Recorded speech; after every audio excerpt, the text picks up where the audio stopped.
tardes a todos. Vamos a empezar ya a grabar y a comenzar la clase. Lo primero que vamos a decir entonces es que vamos a iniciar un nuevo tema y ese tema corresponde a los medios de impugnación o como lo conoce la gente, digamos comúnmente de forma vulgar, que son los recursos. Los recursos están regulados en el Código General del Proceso, en el libro segundo, que es el libro de los actos procesales, y están regulados específicamente en la sección sexta, artículos 318 y siguientes. ¿Artículos qué, profe? 318 y siguientes. Y los recursos se dividen de la siguiente forma.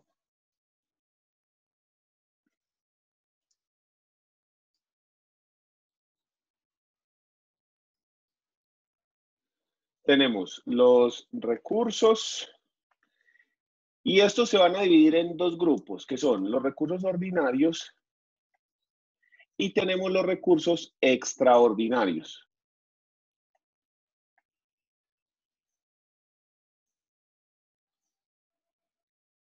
Dentro de los recursos ordinarios vamos a encontrar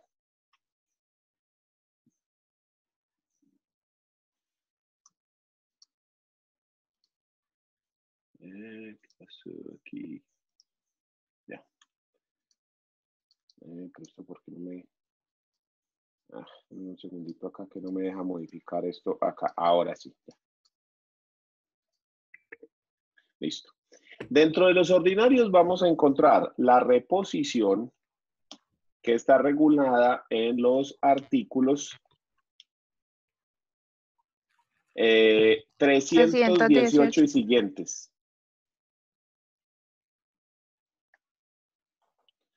Y también tenemos la apelación, que sería el otro recurso ordinario, que esa está regulada, apelación, en el artículo 321 del Código General del Proceso. 320, perdón. No 321, sino 320.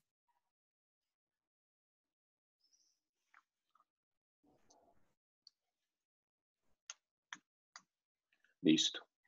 Y dentro de los extraordinarios vamos a tener la queja, que está regulada en el artículo 352 del Código General. 352. Vamos a tener la casación, que está regulada en el artículo 333 del Código General.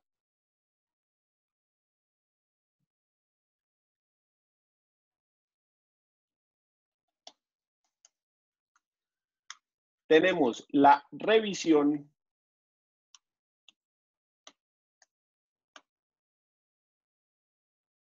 que va a estar regulada en el artículo 354 del Código General del Proceso.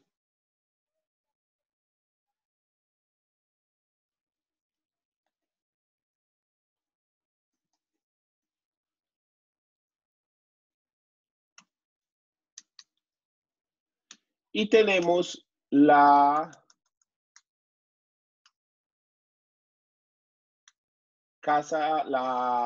revisión, casación y la súplica,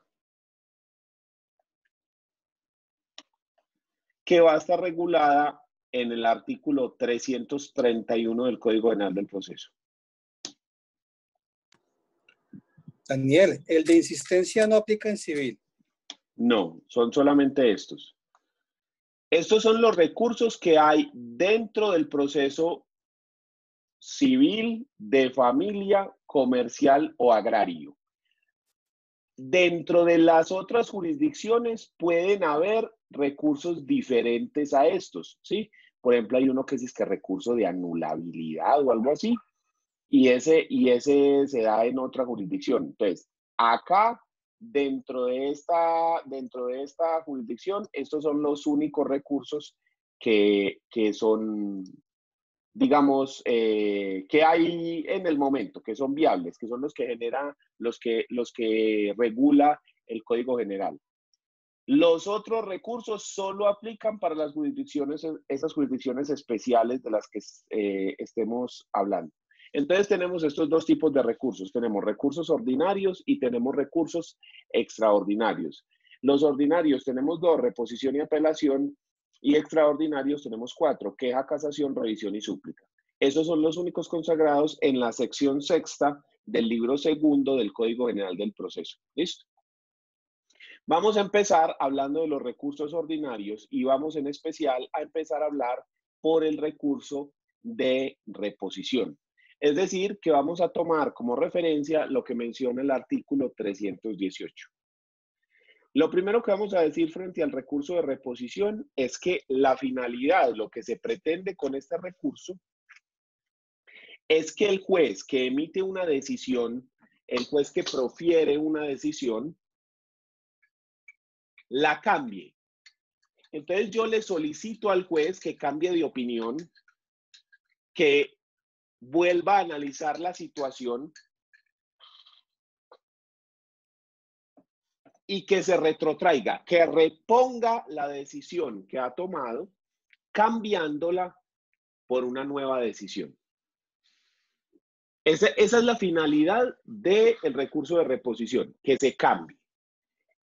Este recurso tiene un problema lógico, que es la dificultad que le da a los seres humanos reconocer que se han equivocado y cambiar.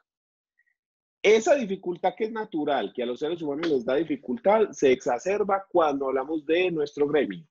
A los abogados les da muchísima dificultad reconocer que se han equivocado y cambiar. Entonces es muy probable que haya un porcentaje muy alto de situaciones en las cuales usted proponga reposición y aun cuando el juez esté equivocado, no reconozca su error. Eso es muy probable. Sin embargo, la peor diligencia es la que no se hace. Entonces, aun cuando sepamos que haya pocas probabilidades de éxito, aun cuando sepamos que la regla general o las reglas de la experiencia nos indican que esa determinada situación el juez no la va a fallar a favor, debemos intentar proponer la reposición, porque nos podemos ahorrar mucho tiempo y muchos recursos si el juez reconoce que ha cometido un error y cambia su opinión y cambia la decisión. Listo. Esa es la primera anotación que vamos a hacer. Daniel, Dígame. ese recurso de reposición, digamos que en el litigio normal de tu experiencia como abogado, de 10 casos en que uno hace eso, ¿cuántos, digamos, le es favorable? 1 o menos de 1. Gracias, Daniel. Tiene que ser que el error sea muy garrafal. O sea, que el error sea muy evidente para que el juez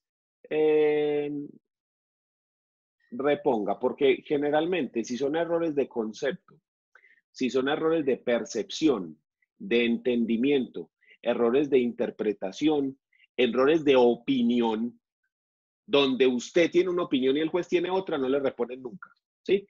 Porque el juez se arrancha en su opinión y ahí se queda. Eso es lo que me ha pasado a mí. Pero cuando ha habido errores que no se pueden ocultar, por ejemplo, un error aritmético, por ejemplo, una omisión de una etapa procesal, algo así muy grave, ahí sí es el 100% de las veces los jueces reponen, porque ellos prefieren más bien reponer y no meterse en problemas por haber olvidado una cosa gravísima, ¿cierto? Entonces, cuando el error es muy grave, muy fuerte, muy craso, ahí sí 100% de probabilidades de resolver. Pero lo que te digo, cuando es de opinión, de criterio, ahí es donde se nos genera el problema. ¿Ya? Prefieren arriesgarse a ganarse un regaño del superior. Sí, sí, sí, porque el juez, digamos que muere con su verdad, ¿sí me entiende? Así como el mentiroso que dice mentiras y no reconoce que está equivocado y él muere con su mentira, más o menos así. Sí, Daniel, se vuelve obstinado. este recurso de reposición es requisito de procedibilidad en algún momento dentro de la etapa legal. No, no, no.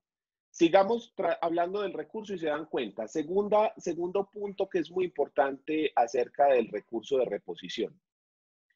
Miremos lo que dice el 318. Salvo norma en contrario, el recurso de reposición procede contra autos que dicte el juez, contra los del magistrado sustanciador, no susceptibles de súplica, y contra los de la Sala de Casación Civil de la Corte Suprema de Justicia, para los que se reformen o revoquen. El recurso de reposición no procede contra los autos que resuelvan un recurso de apelación, una súplica o una queja. Entonces, primer punto, el recurso de reposición solamente procede contra autos. El recurso de reposición no cabe para las sentencias. El juez que ha dictado una sentencia no la puede modificar, no la puede reformar. El juez no puede reponer la decisión que ha dado. Entonces, teniendo en cuenta eso, que lo vimos con la aclaración de la sentencia, teniendo claro ese punto, entendemos que la reposición es un recurso que únicamente procede contra autos. Tercer punto, no procede recurso de recurso. ¿Cómo así? Se da una decisión en la cual el juez dice, se niega la práctica de la prueba tal. Y entonces llega Andrés y dice, señor juez, repongo esa decisión, toda vez que la prueba es conducente, es pertinente, es útil y legal, esa prueba es necesaria para el proceso, está descrita en los hechos tales y es lo que ayudaría a que mi cliente pueda demostrar lo que se dice en la contestación o en la demanda, y por lo tanto negarla sería equivalente a negar el derecho de defensa, por lo tanto le solicito reponga esa decisión. Y el juez dice, ¿sabe qué, Andrés? Sí, usted tiene razón. Sí. ¿Sabe qué? Repongo la decisión y sí se va a permitir la prueba. Entonces la otra parte solicita el recurso de reposición, ya no se puede. ¿Ya? El recurso que decide, perdón, el auto que decide un recurso de reposición o de apelación no es susceptible de un nuevo recurso. ¿Ya? En el momento en el que se profiere la decisión, la primera, las partes tienen que proponer recursos, tienen un término de traslado, pero no pueden volver a hacerlo de esta forma. Tenemos un proceso, ¿sí? Y entonces dentro de este proceso, ¿qué pasó pues a esto? Tenemos este proceso. Y dentro de este proceso, acá se dio un auto de cualquier cosa. En este caso dijimos un auto que niega prueba, ¿sí? Un auto que niega una prueba. ¿Listo? Contra ese auto que negó una prueba, entonces se va a proponer la apelación, la reposición, ¿sí? El juez entonces, teniendo en cuenta lo que usted dijo acá, decide que va a reponer. Entonces cambia esta y la reemplaza por una nueva. ¿Listo? Sobre esta decisión de reemplazar, esta nueva decisión, o sea que el juez, teniendo en cuenta esto, toma una nueva decisión. Y esa nueva decisión dice auto que acepta la prueba. Contra esta nueva decisión ya no procede recurso de reposición. Si Daniel, alguien tenía un problema con esto, lo debió hacer aquí, ¿sí? Cualquiera de las dos partes debió haber repuesto este auto. Pero contra esta, que es la que decide lo que se pidió acá, ya no puede haber ningún recurso. Ya, Dígame. sí entendí, Daniel. Entonces, cuando se va a interponer los recursos, son ambas partes las que tienen que colocar. Uno puede decir, estoy de acuerdo con ese auto de negar las pruebas. Y el otro puede decir, no, no estoy de acuerdo. Entonces, ¿serían esos dos tipos de autos o cómo de apelaciones o cómo sería? No, cuando se da la decisión, Es decir, cuando se dio esta decisión que niega la prueba, a usted le dieron un término de traslado, que vendría siendo el término, ¿sí? Este término que está acá, que puede ser de 3 días si la providencia se dio por escrito, o puede ser inmediatamente ahí después de que se profirió si la providencia se dio de forma oral. En ese término que se llama traslado, las partes pueden poner cualquier recurso que consideren necesarias. Si las partes dentro de este término de traslado no proponen ningún recurso, ninguna de las dos, entonces la providencia queda en firme, ¿ya? Si las partes proponen recurso, entonces hay que resolver lo que se dijo. Contra la decisión que resuelve el recurso es contra la que ya no procede otra vez. ¿Por qué? Para evitar que nos quedemos en un loop eterno ahí haciendo esto, porque entonces se da la decisión en la que dice, niego la prueba, entonces yo la repongo y el juez dice, la acepto, y entonces reposición, y el juez dice, no mentiras, la vuelvo a negar, y entonces el otro dice, no momentico, entonces ahí nos quedamos eternamente en un círculo vicioso, ¿sí? Entonces, para evitar eso solamente se puede hacer una vez, las dos partes tienen una oportunidad que es el traslado para lograr que el juez cambie de opinión con la reposición. Si no ejercen su derecho a solicitar el recurso, entonces ya quiere decir que ellos están de acuerdo con lo que se diga. Pero aquí está el problema, o aquí está, digamos, la otra cosa. Cuando yo propongo la reposición, cuando yo propongo el recurso, entonces a mí, como contraparte, me dan traslado de lo que se dijo acá, ¿sí? Y entonces me dicen, ¿usted qué opina de esto que se pidió acá? Y entonces yo, durante el término de traslado, me puedo referir a lo que se dijo aquí en la reposición. Y puedo decir, sí, ese mantiene la razón, yo apoyo el recurso, o puedo decir, no, no tiene la razón por estas y estas razones, yo considero que esta prueba está bien que se niegue, no debe ser practicada, ¿sí? Por estas y estas y estas razones. Entonces el juez, a la hora de decidir, va a tener en cuenta lo que usted dijo en la reposición y lo que usted respondió, lo que usted controvirtió frente a eso. Si usted simplemente se queda callado, usted no dice nada, entonces el juez simplemente va a tener en cuenta lo que se decidió, lo que se solicitó, perdón, acá en la reposición, ¿sí? Porque usted se quedó callado, usted no hizo nada. Otra vez, Daniel, otra vez. Cada vez que no entendí, me perdí un poquitico. O sea, yo coloco el recurso de reposición ante la decisión del juez no practicar pruebas. La contraparte se dio cuenta de eso en el traslado, se dio cuenta de que yo solicité la reposición. Ellos, sí, digamos que están en contra de ese recurso de reposición que yo coloqué ante el juez para que no practicara traslado, sino que los practicara pruebas. Sí, pero sí. Entonces, esa controversia entre las partes, ¿quién la resuelve? ¿Las partes mismas o el juez? No. A usted se le da traslado de lo que dijo la persona en la reposición. Y usted decide, ¿qué es lo que hace? Perdón, usted no decide, disculpe. Y usted se pronuncia frente a lo que dijo la persona en la reposición. La persona dijo, señor juez, es que usted me tiene que conceder la prueba, ¿sí? ¿Cuáles son los argumentos de esta reposición? Usted está vulnerando el derecho de defensa. Esa prueba sí cumple con los requisitos probatorios. Esa prueba es necesaria dentro del proceso. Usted está vulnerando el debido proceso si me la niega. Esos son los argumentos de esta reposición. Ahora usted puede controvertir lo que se dijo ahí. ¿Usted cómo lo va a controvertir? Usted puede decir, ¿está de acuerdo o no está de acuerdo? ¿Cierto? Entonces usted controvierte eso. Entonces usted dice, hombre, yo no estoy de acuerdo. A mí me parece que el juez sí actuó de manera correcta por estas y estas y estas razones. Usted está diciendo que le están vulnerando el derecho al debido proceso, pero eso no es cierto, porque es que la prueba en este caso no es procedente. Mire que el artículo Listo. Ahora llega el juez y tiene las dos posiciones. Tiene la posición que dice que tiene que cambiar porque esta prueba debe ser admitida, y tiene la posición que dice, no, señor juez, usted lo hizo muy bien, esa prueba tiene que ser negada. El juez toma en cuenta lo que se dijo acá y lo que se dijo acá y toma una decisión final frente a si se practica o no se practica la prueba. ¿Listo?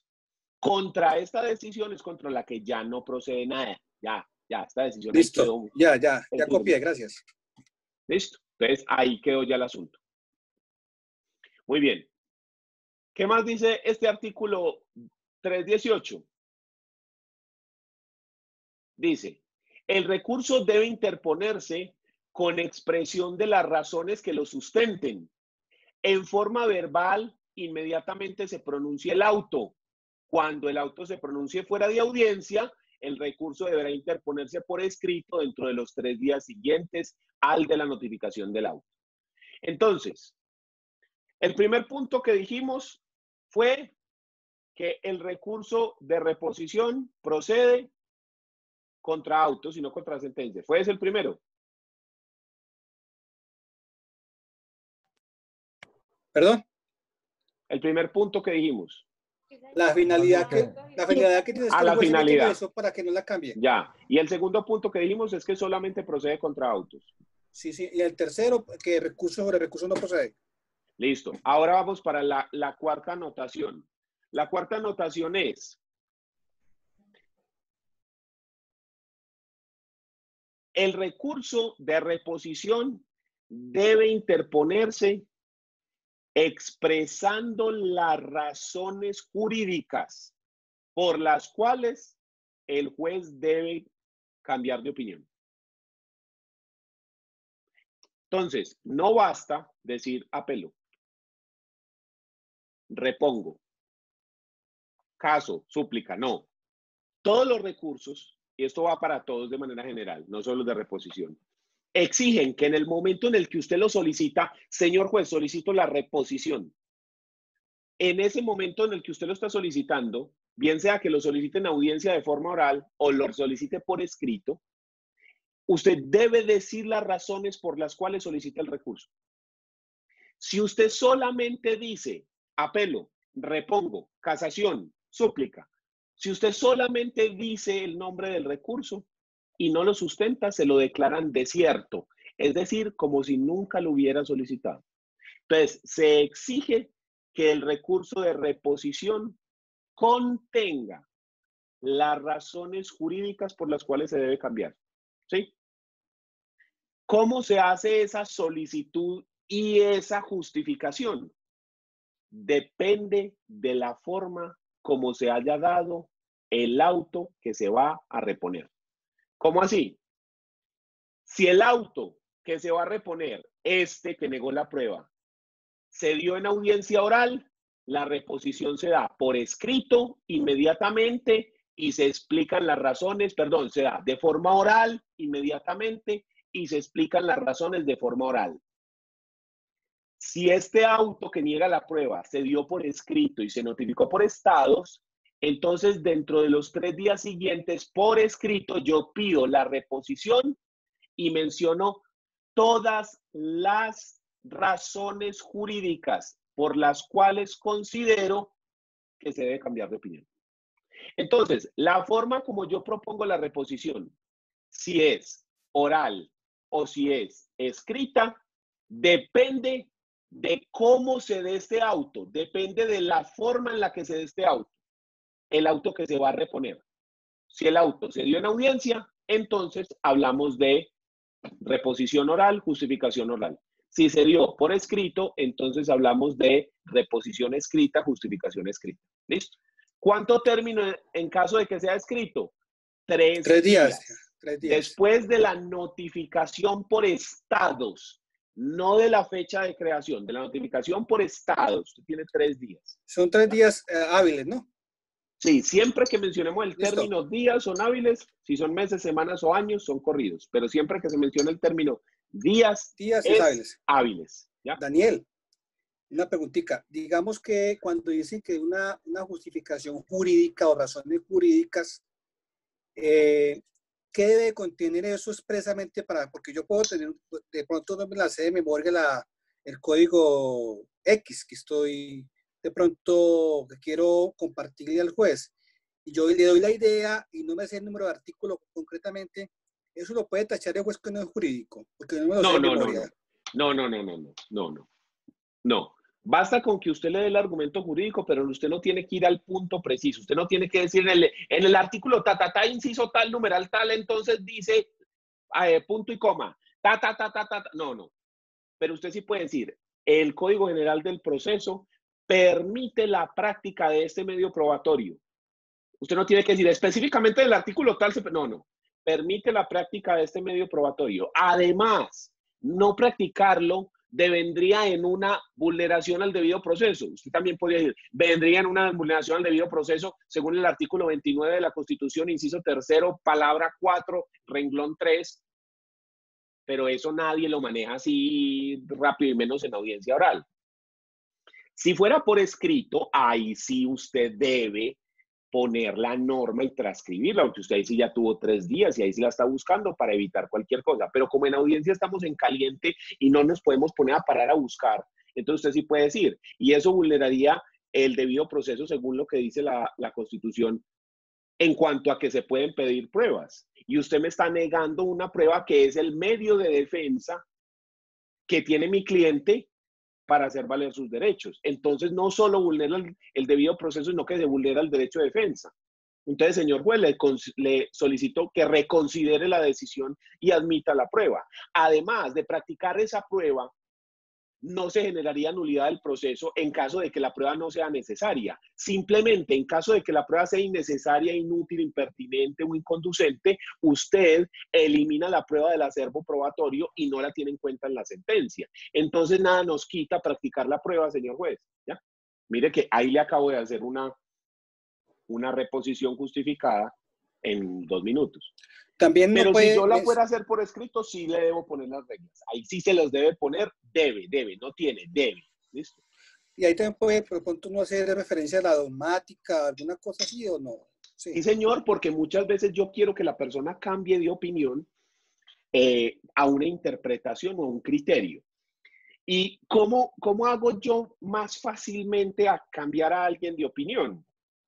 Cuando le muestro que no soy solamente yo quien lo dice para mi conveniencia en este proceso, sino que la doctrina interpreta de esta manera y que incluso el juez está interpretando en contra de lo que ha dicho la doctrina. Y si usted tiene jurisprudencia, pues mejor. Pero hablamos solamente de la doctrina. Entonces, usted puede mencionar a personas que sean reconocidas en el medio como buenos juristas y como buenos escritores de derecho.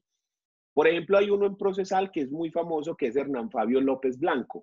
Ese señor, los jueces lo utilizan, mejor dicho, casi que 100%. Un juez civil o de familia tiene un libro de Hernán Fabio López Blanco en el juzgado. Porque ese señor analiza las normas, las interpreta y es muy reconocido como un buen procesalista.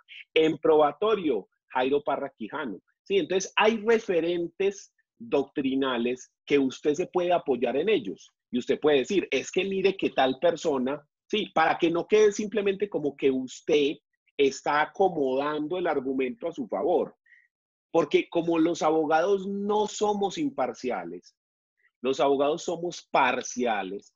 Yo tenía un profesor que decía, los abogados somos actores y nos ponemos la máscara que el cliente necesita. ¿Sí? Entonces, como nosotros actuamos conforme a las necesidades de nuestro cliente, lo que yo diga puede ser interpretado de esa forma, como que eso es totalmente parcializado y que usted lo único que está buscando es un interés egoísta.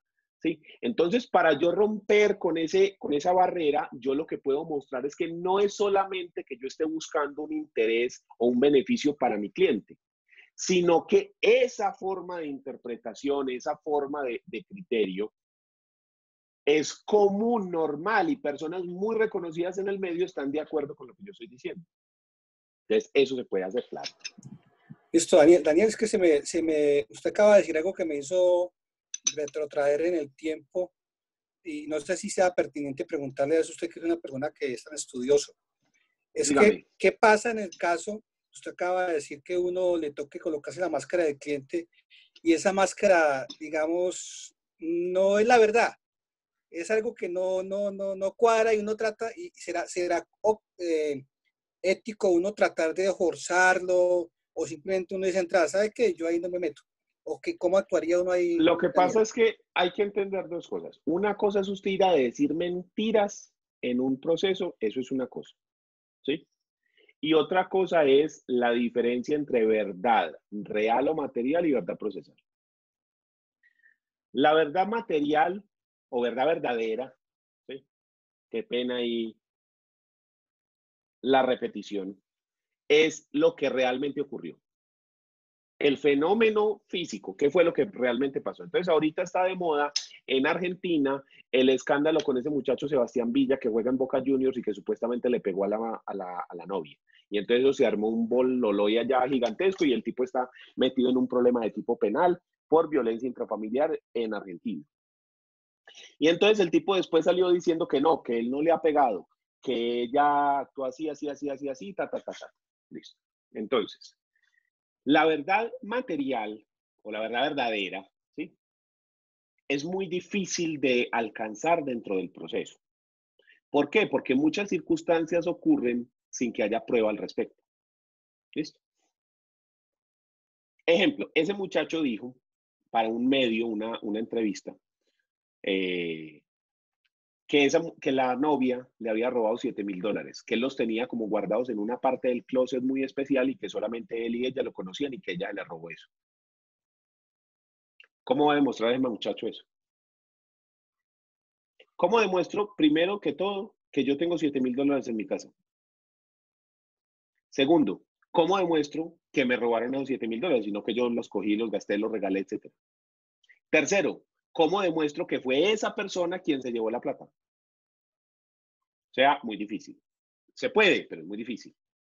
O sea que es probatorio, todo es como cuestión probatoria. Sí, listo. Entonces, ¿cuál es la verdad procesal? Lo que usted logre demostrar dentro del proceso. Entonces, los abogados nos apegamos a lo que se pueda demostrar. Entonces, por ejemplo, mi cliente es esa señora, pero ese muchacho y mi cliente se robó la plata, ella se la robó. Pero ese muchacho no puede demostrar que la robó. Yo me apego a lo que pueda demostrar en el proceso. Punto. Si él no lo puede mostrar, además, el proceso es problema de él. ¿Sí? Así es como actúan los procesos, los abogados en penal. ¿Sí? Usted no puede mostrar que ella robó la plata. Listo, problema suyo. Las personas se presumen inocentes a menos que se demuestre lo contrario. Ya. Entonces, yo no voy a decir cosas falsas. ¿Sí? Yo no voy a decir mentiras. Yo lo único que voy a hacer es esperar a ver si el man sí puede probar eso. Y voy a tratar de desvirtuar esas pruebas, pero yo no voy a pedir pruebas ni voy a decir mentiras diciendo que no se robó la plata, sino que no hay prueba y que no existen pruebas al respecto de eso. ¿Ya? Entonces, ahí es donde está el asunto. Pero ahí no estamos yendo pues al campo del penal. Yo no soy penalista, yo trabajo en familia. Entonces, para mí es más fácil porque no hay ese tipo de cosas. ¿Sí? Generalmente a mí lo que me toca es, no, es que vea, me demandaron por alimentos, pero yo sí pagué, que fue el caso que yo les conté, pero yo sí pagué. ¿Qué pruebas tenés de que pagaste? No, nada. ¿Usted cómo le pagaba? En efectivo. ¿Delante de alguien? Sí, delante de ella. Pues a ella era la que le entregaba la plata. Listo, papi, estás llevado, vuélvale a pagar. Pero ¿cómo así? Así, porque es que nosotros no podemos demostrar. Otra vez, la verdad real es que él sí pagó alimentos. La verdad procesal es que él no pagó si no hay prueba de ello. Y el que paga mal paga 2 veces, así de simple. Entonces, ¿qué? Graves. Listo, Daniel, entonces, digamos gracias. que en civil yo no me veo abocado a eso. En penal sí es mucho más común lo otro. Muy bien. Sigamos. Estamos en el artículo 318 del Código Penal del Proceso. Dice este mismo artículo. Acá es la parte de cómo se presenta, ¿sí? Y aquí dice, el auto que decide la reposición no es susceptible de ningún recurso. Ya lo habíamos dicho. Salvo que contenga puntos no decididos en el caso anterior, caso en el cual podrá interponerse los recursos pertinentes respecto de los nuevos puntos. ¿Cómo así? Volvemos aquí a la gráfica. Esta decisión de aceptar esta prueba no es susceptible de nada, pero si a esa decisión de aceptar esa prueba se le agrega otra,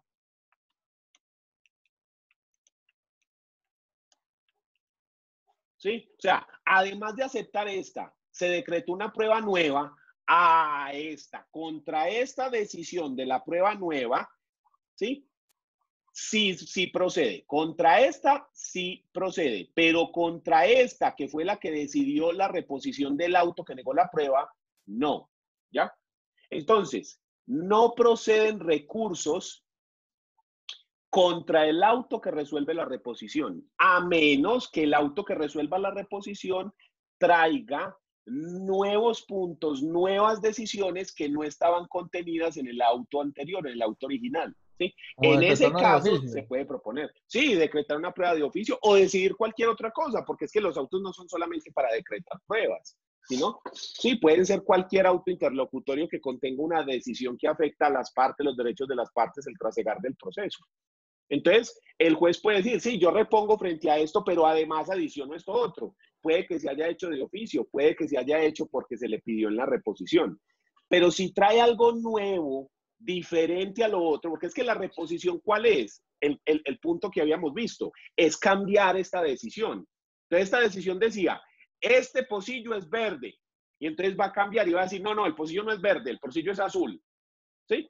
Listo, hasta ahí no hay problema, usted simplemente está cambiando la decisión. Pero cuando dice, no, es que esto no es un pocillo, sino que aquí hay una arepa y un chicharrón, usted un momentico, pero es que espérese.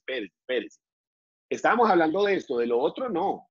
¿Sí? Sobre eso otro, lo que se agregue, que sea diferente a lo que tenía la decisión original, ¿sí? Que pueden ser pruebas de oficio, pueden ser nuevas pruebas, puede ser una decisión diferente sobre algún tema, puede cambiar, en fin. Sobre eso nuevo sí proceden recursos, es una decisión nueva. Entonces ahí volvemos al mismo punto. Contra eso procedería reposición y usted puede controvertir lo que se dijo ahí y hay una nueva decisión. ¿Listo? Entonces así es como funciona el asunto.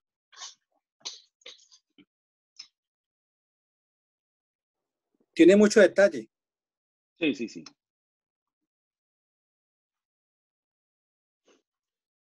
Muy bien. ¿Cómo funciona este recurso? El juez, el trámite, que está en el artículo 319. El juez da una decisión, ya lo vimos. Usted a ese mismo juez le propone el recurso. Y el juez resolverá el recurso previo traslado a las partes según lo que está en el artículo 110. ¿Listo? Es decir, que el recurso de reposición exige lo que yo les decía de la controversia, ¿sí? Yo propongo el recurso contra el auto que negó la prueba. El juez, antes de decidir, tiene que darle traslado a la contraparte para que ésta pueda controvertir lo que se ha dicho en la reposición. Y una vez el juez ha escuchado a ambas partes, ¿cuánto traslado se le da? 3 días. ¿Sí? O ipso facto, dependiendo de la forma en la que se haya interpuesto el recurso. Y dependiendo de lo que se hayan dicho los dos, teniendo en cuenta las dos versiones, entonces el juez toma la decisión sobre la cual se resuelve el recurso. Daniel, cuando es la sentencia es oral y digamos, es de isofacto la que se hace el Sentencia recurso no, de el auto. apelación, el auto, y se tiene que dar la apelación de isofacto. Reposición. De isofacto, la reposición. La respuesta del juez a eso también es isofacto, o si espera unos días. ¿Es de una? Ahí mismo. Sí, ahí mismo. Todo es de una. Ok. Sí, todo de una. Tan. Eso es así como motilando calvos, mijo. Profe, yo no entendí muy bien lo de, pues, lo de que tenga que ser controvertido por la otra parte. Es decir, usted pide el recurso y usted dice, señor juez, cambio de opinión, ¿sí? Porque esa prueba sí me la tienen que conceder. Entonces, el juez le tiene que dar la palabra al contrario. Porque el artículo 29 de la Constitución dice que usted tiene derecho a defenderse de las alegaciones que se hagan en su contra. Eso es lo que se entiende como el principio de contradicción, que implica que usted tiene derecho a controvertir los actos que lo puedan llegar a perjudicar. Entonces, cuando la persona solicita el cambio de la decisión con la reposición, a usted le deben dar la palabra para que usted se defienda de ese recurso, ¿sí? Entonces, a mí me dan la palabra como contraparte para que yo dé mi posición frente a lo que dijo el abogado. muchas veces los abogados están de acuerdo, ¿ya? Yo les doy un ejemplo. Esto me pasó a mí. En un proceso reivindicatorio, la contraparte pidió una inspección judicial y a mí no me chocaba que fuéramos a hacer la inspección judicial. Pero el juez dijo, no, le niego la prueba, porque el artículo tal dice que la inspección judicial solamente se va a practicar si es estrictamente necesario y si lo que se pretende demostrar con la inspección no puede demostrarse con otro medio.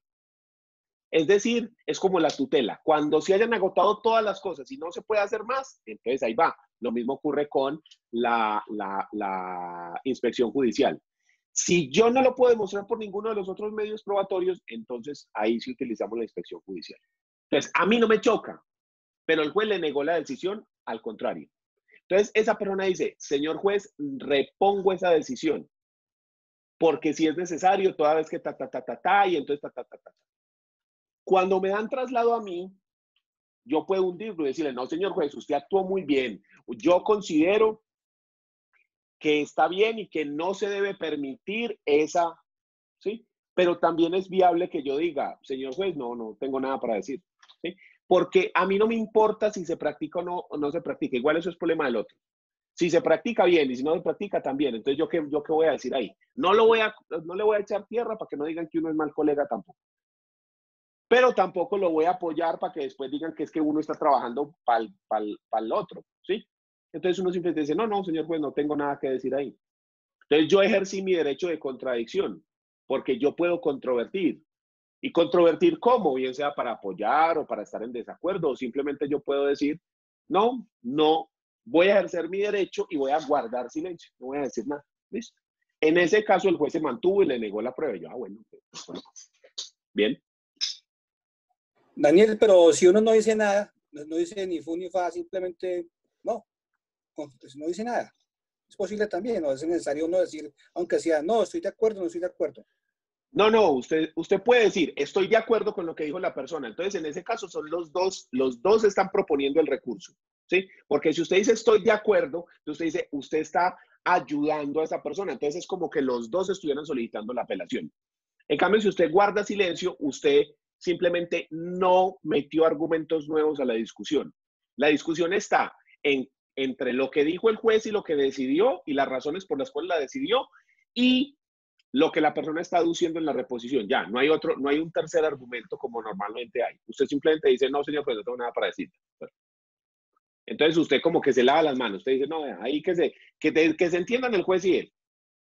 Y eso pasa con mucha frecuencia, porque hay veces que a uno no lo afecta que se decida que sí o que no. Afecta al otro, pero a mí no me afecta. ¿Ya? Entonces, también depende de cómo uno esté actuando y esté planeando la estrategia dentro del proceso. ¿Ya?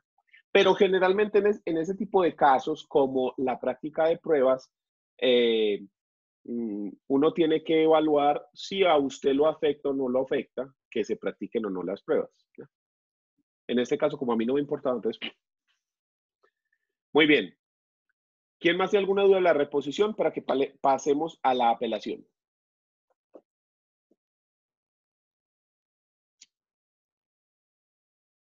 Listo, entonces vamos a hablar del segundo recurso ordinario, que es el recurso de apelación.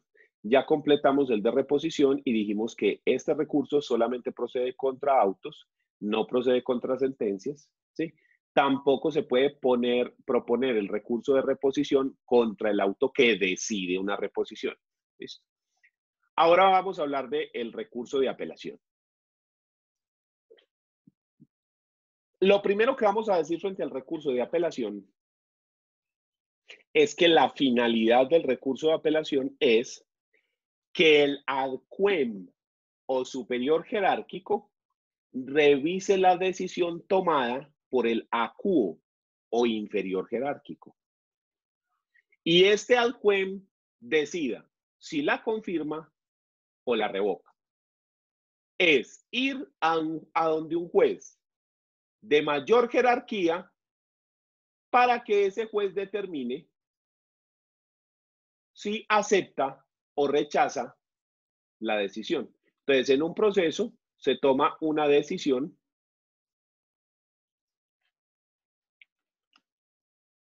Y usted contra esa decisión apela. Entonces, la idea es que la decisión vaya donde el superior jerárquico. ¿Cómo es ACUEM?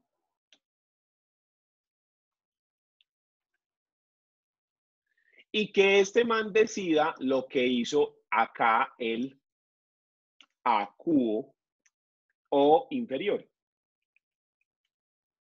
¿Sí?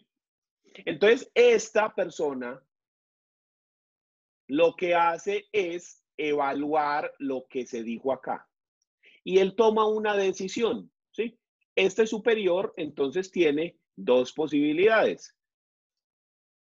Tiene la primera posibilidad, que sería confirmar la decisión, es decir, estar de acuerdo con el inferior y decir, sí, se hizo bien. O la segunda, que es revocar la decisión del inferior, cuando dice, no, aquí se cometió un error, hágame el favor y cambie esa decisión. Eso no es viable, eso no se puede hacer, ¿ya? Entonces, por eso tenemos revocación o confirmación de la decisión. Entonces, la idea de este recurso es que la decisión vaya donde la CUEM. ¿Por qué donde el superior jerárquico? Porque se supone que ese superior jerárquico es un juez más especializado, es un juez más experto, que conoce más que el inferior. ¿Ya? Es como lo que ocurre cuando usted va a una cita médica y entonces el médico general le dice, hay algo que no me gusta, hombre, aquí como en tu radiografía de tórax. Vamos a enviar esta radiografía donde el neumólogo para que él nos diga un concepto más experto frente a esto. Yo considero que usted tiene una neumonía, pero vamos a enviarlo arriba donde el neumólogo para que él nos identifique si está de acuerdo conmigo y usted tiene una neumonía y en este caso emprendemos un tratamiento, o si por el contrario dice que yo no tengo la razón y tenés es otra cosa o no, simplemente no tenés nada. ¿Listo? Entonces vamos donde un juez más especializado, más teso para que resuelva. Esa es la idea de la apelación. ¿Listo? Como dijimos, la apelación se encuentra regulada en el artículo 320 del Código General del Proceso. ¿Listo? Ese artículo 320 nos habla de los fines del recurso de apelación y dice lo siguiente. El recurso de apelación tiene por objeto que el superior examine la cuestión decidida únicamente en relación con los reparos concretos formulados por el apelante, para que el superior revoque o reforme la decisión, lo que acabamos de decir. Podrá interponer el recurso la parte a quien le haya sido desfavorable la providencia. Respecto del coadyuvante, se tendrá en cuenta lo dispuesto en el inciso 71. O sea que aquí me dicen que quien haya sido perjudicado con la decisión del inferior es quien puede proponer el recurso de apelación. ¿Listo? Es como una especie de legitimación en la causa, en el que me dicen, si usted fue afectado con la decisión, si a usted le fue desfavorable la decisión tomada, entonces usted puede pedir la apelación. Como no se menciona sino a la persona afectada, entonces, por una interpretación lógica, decimos que quien no es afectado por la decisión, quien no ha sido perjudicado por la decisión, no podría proponer el recurso de apelación, por la forma como está redactado el código. Pero el código no dice que la persona beneficiada, digámoslo así, no puede apelar. Específicamente no lo dice. Uno lo hace es por interpretación. Entonces, uno podría decir por la interpretación que para proponer el recurso, obligatoriamente necesita que la decisión le haya sido desfavorable. ¿Listo? Eso es una interpretación ahí porque el juez, al utilizar esa redacción, nos da esa impresión. ¿Listo? Continuemos. Procedencia. son apelables las sentencias de primera instancia, salvo las que se dicten en equidad. También son apelables los siguientes autos proferidos en primera instancia. Entonces, aquí viene con el siguiente punto clave. No me acuerdo si es el segundo o es el tercero, para que lo apunten ahí. Son apelables las sentencias de primera instancia. O sea que no son apelables las sentencias de única instancia y las sentencias de segunda instancia. Solamente son apelables las sentencias dictadas en la primera instancia. Si el proceso es de única, no hay apelación, y si el proceso ya está en la segunda instancia, tampoco hay apelación. Y aquí viene la otra parte, y es que la apelación procede contra autos, pero únicamente los que están descritos en este artículo 321. Entonces, la reposición, dijimos que solamente procede contra autos, que no hay reposición de sentencia. En este caso decimos, la apelación procede contra sentencias y contra autos, pero sentencias solamente las que se dicten en primera instancia y autos únicamente los autos descritos en el artículo 321.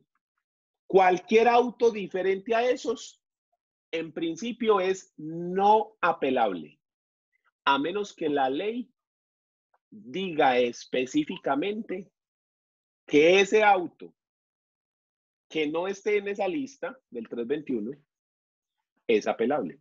Sí, por ejemplo, sale una reforma al Código General del Proceso, donde dice que tal actuación será apelable.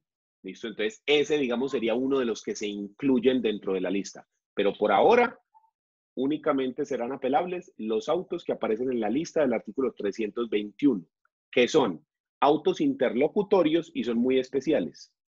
Vamos a revisar cuáles son esos autos. Primero, el que rechace la demanda, su reforma o la contestación a cualquiera de ellas. Entonces, el auto de rechazo de la demanda, el auto que rechaza la reforma de la demanda o el auto que rechaza la contestación de la demanda. Esos autos son apelables. El que niegue la intervención de sucesores procesales o de terceros. Cuando haya terceros intervinientes en el proceso y el juez niega la intervención de ese tercero, ese auto es apelable. ¿Como cuáles terceros? El tercero coadyuvante, el tercero de oficio, el llamamiento en garantía, ¿sí? En esos eventos, si el juez niega la intervención de esa persona, entonces el auto sería apelable. En el penal, por ejemplo, la víctima es un tercero interviniente que ayuda a la fiscalía. Si se negara la participación de la víctima en penal, eso sería apelable, ¿ya? Pero estas reglas solo aplican para el civil. O sea, aquí era solamente un ejemplo como para que lo tengan en cuenta. ¿Qué más? El que niegue el decreto o la práctica de pruebas, ¿ya? ¿Por qué razón? Porque es que esto es muy importante. Si a usted no le decretan una prueba, le niegan la práctica de una prueba, a usted le están vulnerando el derecho de defensa. Lo ha dicho la Corte Constitucional. Porque de nada sirve que a mí me digan que yo tengo derecho a controvertir algo si no puedo pedir pruebas. Y de nada me sirve que me digan, sí, usted puede pedir todas las pruebas que usted quiera, pero no le voy a practicar ninguna. Entonces, ¿para qué me dejaste pedir pruebas? Entonces, como eso vulnera el derecho de defensa, esos autos son apelables.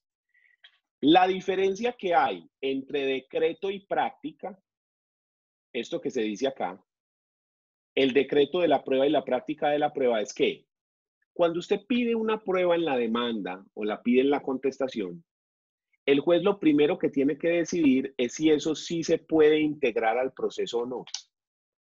Si esa prueba sí se puede decretar. Para ello, el juez analiza según los requisitos probatorios. Entonces, analiza si la prueba es conducente, pertinente, útil, legal. ¿Listo? Si la prueba cumple con los requisitos probatorios, entonces el juez la decreta, dice, esa prueba queda decretada. O sea, esa prueba va a ser parte del proceso. Pero además del decreto de las pruebas, hay que practicarlas. Por ejemplo, yo le digo, sí, usted tiene derecho a llamar a Estefanía López a declarar como testigo dentro de este proceso. Entonces Andrés dice, bien, me van a incluir el testimonio de Estefanía, que es muy importante porque ella estaba ahí presente cuando ocurrieron los hechos. Y llegados a la audiencia y nunca la llamaron. Nunca hubo un espacio para que ella rindiera el testimonio. Entonces, ¿para qué lo decretaste? ¿Sí? Entonces, el decreto es cuando el juez dice, sí, se acepta la prueba para que ingrese al proceso. Y la práctica es cuando se realiza la prueba. Entonces, en este caso, ¿cuál sería la práctica del testimonio? Cuando entonces llamamos a Estefanía, entra al proceso y entonces le empezamos a hacer preguntas y ella empieza a rendir su declaración y empieza a decir qué es lo que conoce. ¿Listo? Esa es la diferencia entre los dos fenómenos, decreto y práctica, para que quede claro. ¿Qué más dice este artículo? ¿Qué otras actuaciones son apelables? El auto que niega total o parcialmente el mandamiento de pago y el que rechace de plano las excepciones de mérito en el proceso ejecutivo. Esto es básicamente lo que dice acá, pero aquí está para los procesos declarativos, liquidatorios y de jurisdicción voluntaria, y aquí está lo mismo, pero para los procesos ejecutivos. ¿Ya? Quinto, el que rechace de plano un incidente y el que lo resuelva. Dentro de los procesos se pueden solicitar incidentes, como por ejemplo el incidente de nulidad, en el cual usted dice que se debe anular el proceso porque ha ocurrido algo, alguna de las causales de nulidad. Si le rechazan iniciar el incidente, entonces se puede apelar. El que niegue el trámite... Daniel, ¿qué es un incidente? Procesal, ya le digo. El que niegue el trámite de una nulidad procesal y el que la resuelva. Y el que por cualquier causa le ponga fin al proceso. El que resuelva sobre una medida cautelar, fije el monto de la caución para decretarla, para impedirlo decretarla, y el que resuelva sobre la oposición, la entrega de bienes, y el que la rechace de plano. Y los demás que están expresados en la ley. Entonces, solamente son apelables los que están acá. ¿Sí? Si no está en esta lista, no es apelable, a menos que diga específicamente, por decir acá, que este auto dice, y aquí abajo dice, este auto es apelable. En ese caso, sí. ¿Listo? Pero de resto, si no dice específicamente que es apelable y no está en esa lista, no se puede. ¿Qué es un incidente? Dentro de algunos procesos es necesario definir algo diferente a lo que estamos discutiendo. ¿Ya? Entonces, tenemos un proceso de liquidación de sociedad conyugal. Entonces, la idea de este proceso es que lleguemos a una sentencia en la cual se reparta los bienes, ¿sí?, sociales. Para poder llegar a eso, entonces se debe hacer un inventario de bienes, una audiencia donde se inventarían los bienes y se dice cuáles son los bienes que se van a repartir. Dentro de esa misma audiencia se le debe poner valor, se hace un avalúo de los bienes. ¿Para qué? Para establecer a cuánto es que equivalen los derechos. Y luego después se hace un trabajo de partición, donde se dice específicamente qué le corresponde a uno y qué le corresponde al otro. ¿Sí? Porque puede ser que les corresponda todo 50-50. Este pocillo, 50 es de Pedro, 50 es de María. Pero también puede ser que haya pocillo y plato. Y entonces, digamos, el plato con la cuchara para Pedro y el pocillo para María. ¿Sí? Eso es la partición, repartir. ¿Esto cómo lo hago? Porque es que yo digo, vea, hay un pocillo que vale 10 y tenemos una cuchara que vale 2 y un plato que vale 8. Esos dos sumados dan 10. 10 y 10, 20, ahí están. Quedan los dos con el mismo requisito. ¿Sí? Eso es lo que se hace en las particiones, repartir los bienes para que las personas queden con sus derechos pagados. ¿Listo? Pero resulta que yo digo, un momentico, usted no puede repartir ese pocillo porque el pocillo es un bien propio que no entra a la sociedad conyugal. ¿Sí? Entonces, si sacamos el pocillo de la ecuación, entonces ya nos queda para repartir solamente 10. Dijimos que la cuchara valía 2 y que el plato valía 8. ¿Sí? Entonces, en este caso les tocarían 5 y 5. En cambio, si el pocillo se mete, tenemos este que valía 10 y estos otros dos que también valen 10. Entonces, mire que eso cambia radicalmente. ¿Cómo hacemos entonces para saber si eso sí es social o es propio? Entonces lo que hacemos es que acá en la mitad del proceso abrimos un incidente, que es un pequeño proceso. Ese incidente es para incluir o excluir los bienes. Entonces aquí vamos a demostrar y vamos a presentar todas las pruebas que sean necesarias para demostrar que se debe incluir o excluir el bien. ¿Cómo se acaba el incidente? Con una decisión, un auto que decide si se incluye o si no se incluye. Entonces, ¿esto es qué? Un pequeño proceso, porque nosotros solicitamos y decimos, no, incluya el bien o exclúyalo, porque hay incidente de inclusión o incidente de exclusión. Y yo digo las razones y presento pruebas de por qué eso es social o eso es propio. La persona controvierte, practicamos las pruebas y el juez decide. Con esta decisión, entonces ya sí podemos repartir los bienes. Porque si no tenemos esa decisión, ¿cómo hacemos pues para repartir los bienes? Porque no sabemos cuánto es lo que hay. Entonces los incidentes son unos procesos que se abren o mini procesos que se abren dentro de un proceso madre. ¿Qué otros incidentes hay? El incidente de nulidad. Yo le digo al juez que el proceso se debe anular porque se ha incurrido en alguna de las causales de nulidad, ¿sí? Entonces el juez tiene la obligación de revisar si eso es cierto y en caso de que sea cierto que se ha incurrido en alguna de las causales de nulidad, pues entonces ¿qué toca hacer? Anular el proceso. Entonces, lo que haríamos dentro del incidente de nulidad sería, yo digo que se incurrió en alguna de estas causales de nulidad, ¿sí? ¿Qué sé yo? Indebida notificación. Entonces yo tengo que demostrar por qué la notificación fue indebida y presento pruebas para demostrar que no se notificó como decía la ley. Y la persona, la contraparte, ¿qué es lo que va a decir? A tratar de demostrar que sí se notificó de manera correcta. Y ya el juez toma la decisión de si anula o no anula el proceso. Eso es un incidente. ¿Listo?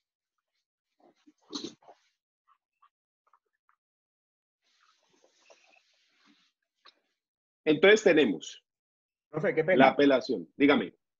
¿El incidente de inclusión y exclusión se llama así? ¿O qué nombre tiene ese incidente? ¿Ese auto lo resuelve mediante qué auto Incidente de de incidente? inclusión o exclusión de bienes.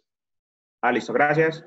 Así se llama. Daniel, Inclusión para meter y exclusión para sacar. ese auto, ese incidente es como si fuera una demanda nueva o con un memorial, ¿cómo se hace? Con un memorial, pero prácticamente lleva la estructura de una demanda, porque es que usted realiza una acusación, se basa en unos hechos y en unas pruebas, entonces es casi como una pequeña demanda, ¿sí? Pero es un memorial que usted presenta. Lo presenta el mismo juzgado, pues eso no se hace por fuera, dentro del mismo juzgado se lleva el asunto.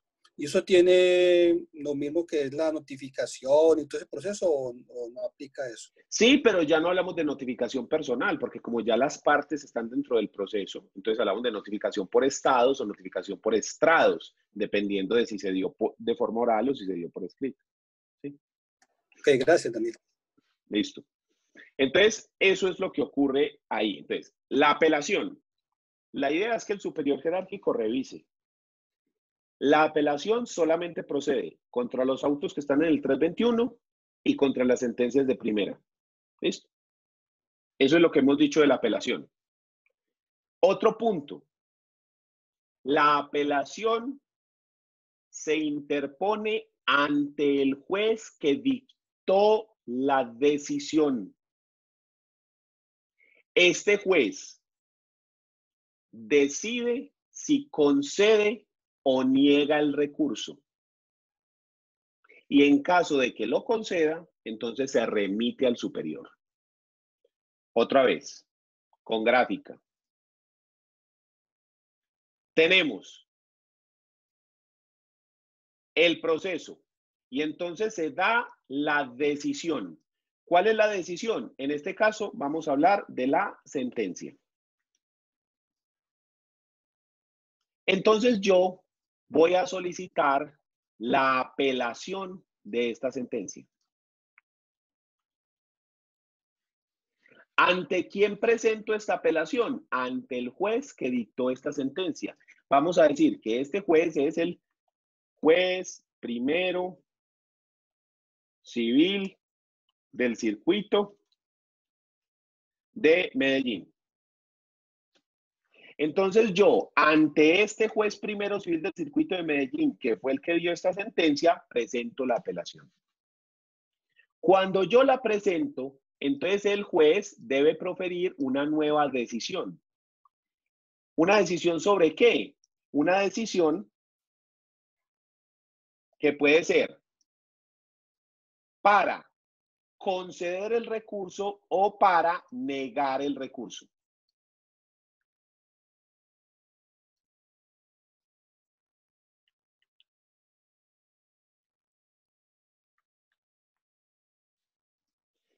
Si el juez lo concede, entonces ahí sí se envía esta decisión al superior jerárquico. ¿Quién es el superior jerárquico del juez primero civil del circuito de Medellín? El Tribunal de Distrito Superior de Distrito de Medellín, Sala Civil. ¿Sí? Entonces, si se concede, envían esta decisión al superior. Si se niega, pues obviamente no se envía nada porque le negaron el recurso. ¿Listo? Entonces, yo presento la apelación ante el juez que profirió la decisión. Y este mismo juez que fue el que profirió, decide si lo concede o si la niega. ¿Listo? Ese es otro punto que tenemos que tener ahí claro. Eso está acá. Miremoslo aquí, en la ley. El recurso de apelación se propondrá de acuerdo con las siguientes reglas. Primero, el recurso de apelación contra cualquier providencia que se emita en el curso de una audiencia o diligencia deberá interponerse en forma verbal, inmediatamente después de pronunciada. El juez resolverá sobre la procedencia de todas las apelaciones, Si la apelación contra la providencia se dicta fuera de audiencia, deberá interponerse de forma escrita. ¿Listo? Que sería el siguiente punto, que es igual que lo que dijimos antes. Si la decisión se dio en audiencia oral, entonces se propone oral. Si la decisión se da por fuera de audiencia de manera escrita, entonces se propone por escrito dentro de los 3 días. Igualitico que como habíamos visto antes. Hasta ahí no hemos dicho nada raro. ¿Listo?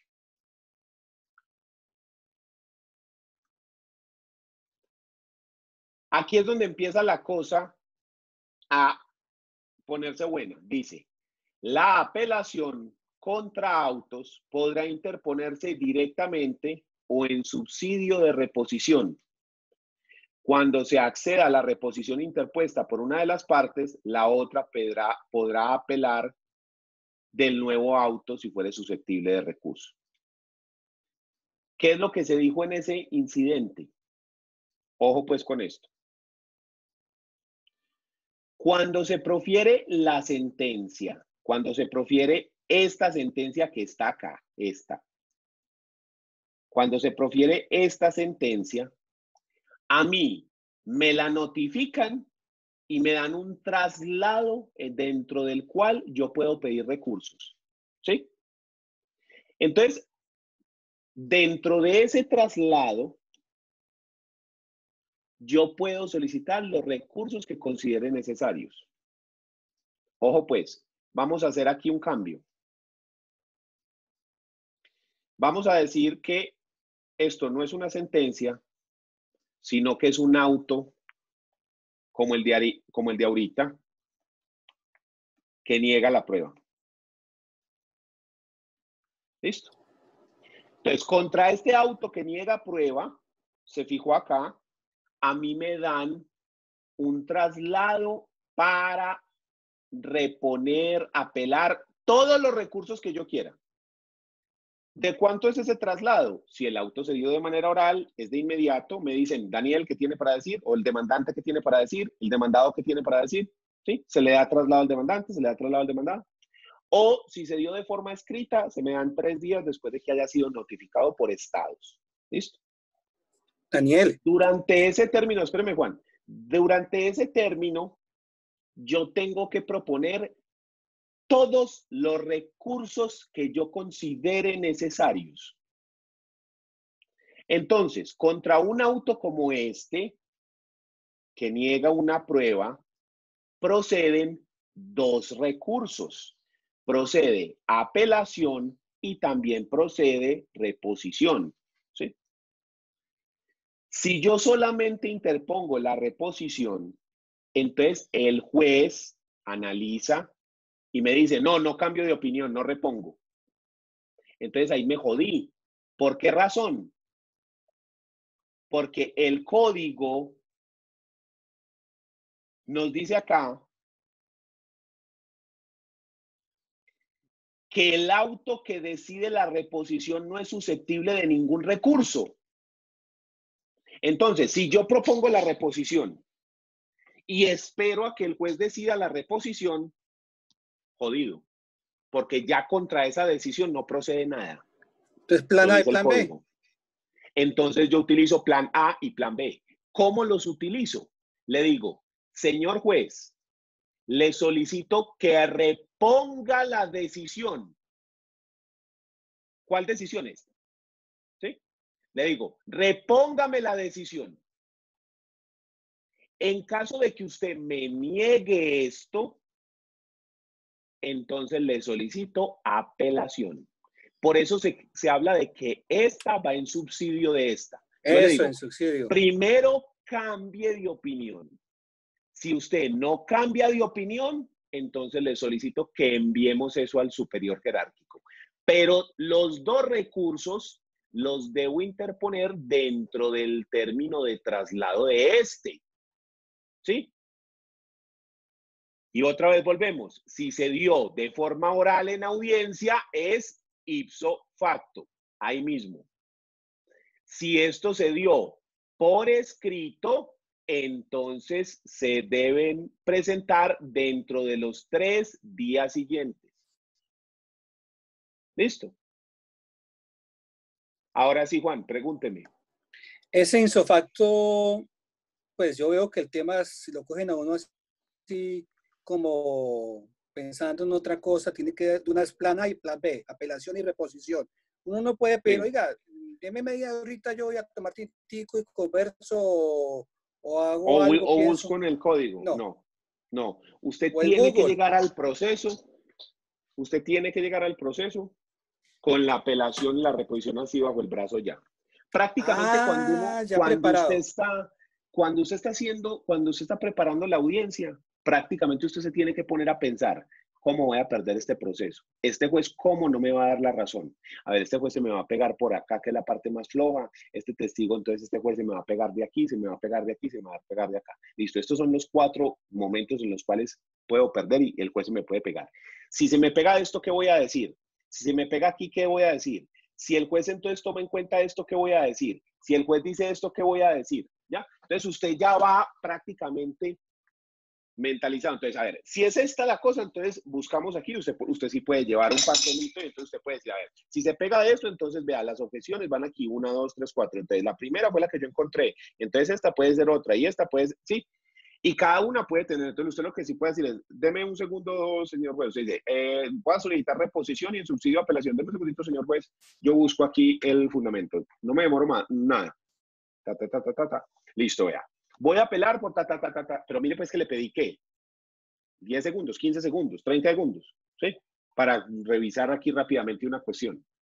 Eso es lo máximo que se puede hacer, ¿ya? Pero usted Daniel, tiene que ir mentalizado con el recurso. No, pues yo con veo los así como, dos. no es como complejo uno ponerse en los zapatos del juez a ver qué va a decir, o eso es muy fácil. No, sí es muy difícil, pero uno sabe cuáles son los puntos débiles de su proceso. ¿Sí? Usted sabe cuáles son los puntos en los que usted dice, no, man, es que aquí esta es la parte que nada. Y cuando se practican las pruebas que se han dado, los testimonios que se presentaron, los documentos y demás, usted sabe a qué es lo que se atiene. ¿Sí? Algunas veces uno sabe tanto que el proceso está perdido que usted no demanda, como lo que les conté del cliente, que es que lo demandan en un proceso de alimentos, en un ejecutivo de alimentos, diciendo que él debe 5 años. Y él me dice, yo sí los pagué, yo los pagué íntegro y hasta le daba más plata. Yo le digo, qué bien, una contestación, una berraquera, excepción de mérito, pago total de la obligación. ¿Qué pruebas tenemos? No, nada. Hay transferencia bancaria. transferencia de tu cuenta a la cuenta. No, no, yo lo pagaba todo en efectivo, pero vos lo recibías y lo sacabas y no, no, no, no, no. Yo soy odontólogo, entonces la gente me paga en efectivo, yo lo guardo en una cajita fuerte, entonces no hay forma de probar eso. Pero cuando se lo pagabas al menos en la oficina. Ella iba a tu consultorio. No, no, no. Yo iba a la casa de ella y se lo recibía. Pero había alguien más. No, no, no. En la casa de ella, en la sala de ellos, nosotros dos. No hay prueba del pago. Entonces, ¿qué le digo yo ahí? No hay prueba del pago. Pues, ¿qué más vamos a hacer? Entonces, yo ahí le digo, no, ahí no. O sea, ahí no podemos hacer nada, pague. Otra vez. No hay ninguna prueba, no, nada. No hay un testigo, una cámara, una foto, un recibo, nada, no hay nada. Ah, bueno, entonces no. Usted, para la ley, no pagó. Ah, pero es que es muy injusto, sí, así es. Entonces, por ejemplo, en el proceso, yo que le dije al man, no, nada, aquí no hay nada que hacer. O sea, ¿qué vamos a inventar? ¿Qué es lo que va a decir el juez? No, se perdió, nada, no ha pagado, sale. Y yo contra eso, ¿qué apelo, por Dios? O sea, ¿yo qué digo ahí o qué repongo en una cosa de esas? Nada. Pues que si yo no tengo ninguna prueba. Entonces, en ese caso, yo sé que ahí en ese proceso no me conviene.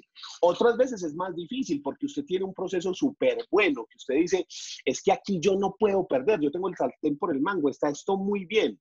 Y ahí sí es mucho más complejo identificar uno cuáles serían las fallas. Lo más común es por la parte de las pruebas y lo más común es de las pruebas testimoniales, porque los testigos empiezan por el tono de voz, por la forma de expresión, por las contradicciones, porque la memoria no es fiable, por la razón que sea, pero casi siempre por ahí es donde se caen los procesos, por las pruebas y específicamente por las pruebas testimoniales. O sea, entonces que la usted dice, venga, por moraleja acá. es, en lo posible, no testigos, en lo posible. No, pero es que hay muchos procesos que su única prueba es eso. Entonces uno tampoco puede decir que en lo posible no testigos porque es que hay muchos procesos que se basan en eso. Entonces, la clave es siempre usted hacer como abogado del diablo. Usted hace su demanda o su contestación y usted dice, ¿cuál es el fallo que tengo? ¿Dónde voy a perder el proceso? ¿En qué parte el juez me va a fallar en contra? Y usted teniendo claro eso, ya puede buscar argumentos para lograr la apelación, la reposición, ¿sí? de esas decisiones. Entonces, usted más o menos sabe, yo voy a pedir tal prueba, pero yo sé que el juez me la puede negar, porque es que no queda muy claro por qué es que necesitamos escuchar a tal persona. Entonces, yo ya sé que si el juez me niega esa prueba, tengo que decirle por qué razón eso sí es necesario, por qué esa prueba es conducente, por qué esa prueba es útil, ¿ya? Porque el juez seguro me la va a negar por este lado, porque está como muy nebulosa. Entonces, yo ya sé que tengo que llegar con ese alegato listo, ¿sí? Pero de resto es muy difícil.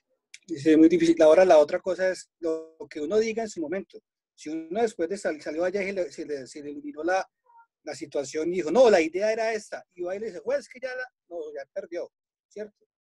Sí, lo que dice Giovanni, los pros y contras, siempre estar listo a cómo gano y cómo pierdo. Básicamente es eso, Giovanni. No siempre estar como quien juega ajedrez solo, ¿sí? Que juega primero con las fichas blancas y luego va y se para al otro lado con las fichas negras e intenta explotar los errores cometidos por ahí. Dicen que eso es supremamente difícil, o sea, jugar ajedrez solo. Más o menos eso es lo que nos pide el Código Penal del proceso, ¿sí? Porque usted siempre que hace una actuación, usted lo hace, o en el caso del ajedrez, usted lo hace para ganar, ¿sí? Usted no presenta demandas para perder el proceso. Usted presenta la demanda para ganarlo, ¿sí? Entonces, atacarlo, luego atacar esa postura que usted la hizo pensando en ganar es muy difícil. Entonces, esa es la parte jodida de ese juego del ajedrez, que usted está pensando que vas a ganar con las blancas. Y cuando estás jugando con las negras, usted se acuerda de que es que su equipo son las blancas. No, usted cada vez que cambia de lado de la mesa, su equipo es ese. Esa es la parte que es muy compleja, pero uno tiene que aprender a hacer algo, porque si no, llegamos a la audiencia, se toma la decisión y cuando le den la palabra, si usted se queda así, perdiste el proceso instantáneamente. Entonces, usted le toca hacer eso. Yo recuerdo que hace como 2 o 3 años, Juan Camilo, el que es profesor de penal, llega y me dice, vean, y mira que me contactaron para un proceso, creo que era de pertenencia, ¿sí? Pero el proceso ya se acabó. y la señora quiere mirar qué podemos hacer frente a esto. Es más, me dieron este CD con la audiencia. Entonces yo dije, seguramente es que se dio la decisión y entonces la señora quiere que nosotros presentemos la apelación. Y yo, listo, pues, o sea, por la apelación se le cobra tanto y tanto. Es que yo le dije, listo, venga, miremos pues el audio. Entonces era el video de la audiencia. Y entonces en la audiencia llega el juez y dice, por estas pruebas, valorando esto conforme a la ley, en total no se le da la razón al demandante por las razones antes expuestas. Se le concede entonces traslado a la parte demandante y llega el abogado y dice esto. No tengo nada para decir, su señoría. Se le concede entonces traslado al demandado y el demandado dijo, ¿cómo? No, tampoco, nada, ya todo bien.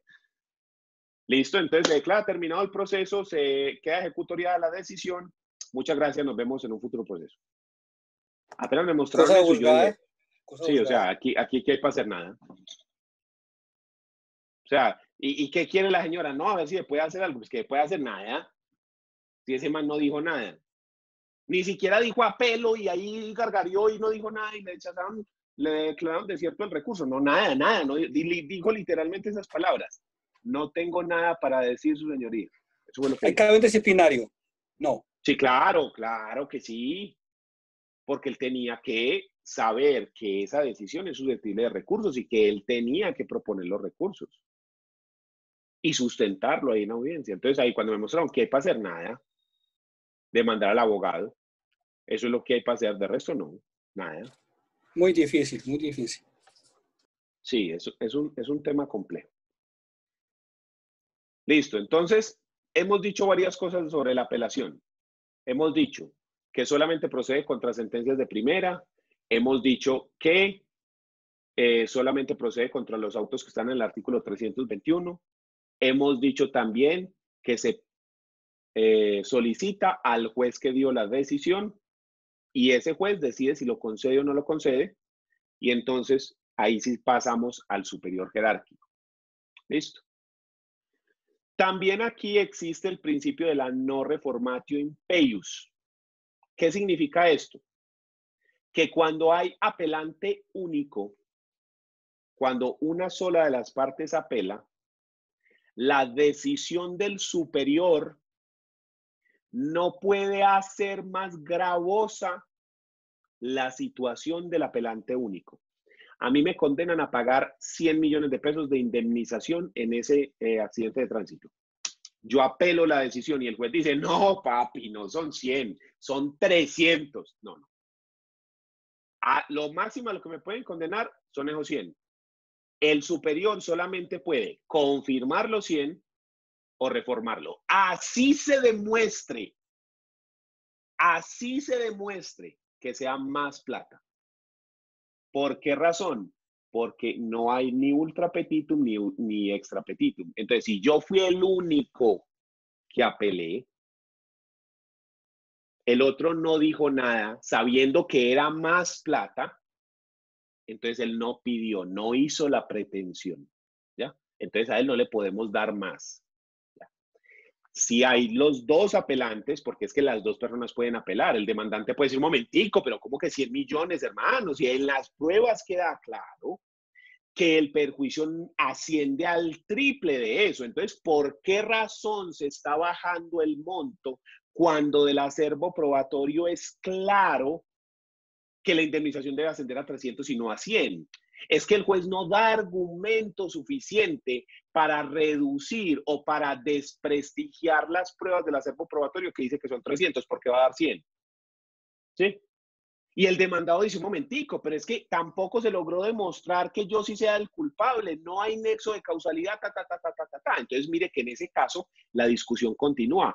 Uno no está de acuerdo porque le están dando muy poquito y el otro no está de acuerdo porque lo están condenando y él le solicita que lo absuelvan de esa responsabilidad civil. ¿Sí? Entonces, el superior en ese caso sí puede modificar y puede decir, un momentico, es que si son 300, o pues no es nada, o es menos, ¿ya?